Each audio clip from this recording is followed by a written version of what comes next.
It is no secret that we live in the largest oil and gas producing area in the country.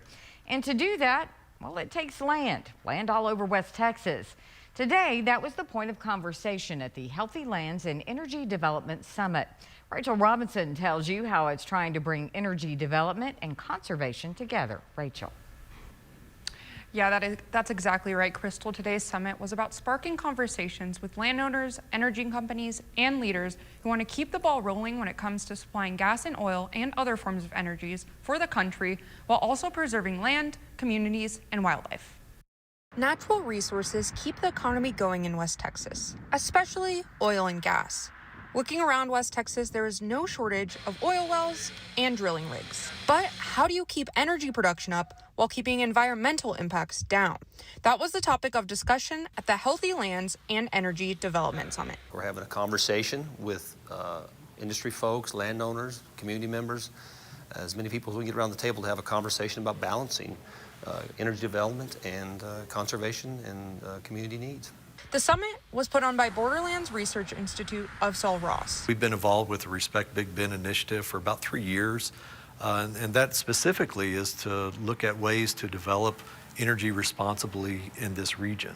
Data was presented about where to put energy development and places where it could negatively affect land, communities, and wildlife. Fragmentation of habitat, overuse of water resources, not reclaiming the surface of the lands. You can have erosion and things like that.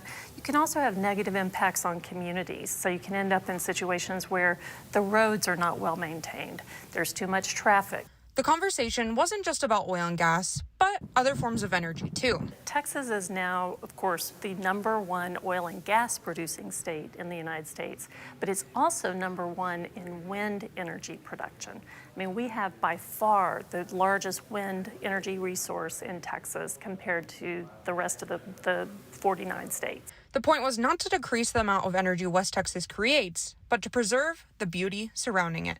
Migratory corridors for wildlife and view sheds and dark skies and some of the things that really speak to the character of the region.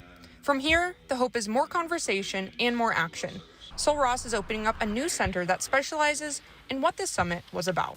And the primary purpose of that center is to facilitate conversations between energy industry and landowners and conservation partners, and really challenging everyone to get along and to advance conservation in the energy industry.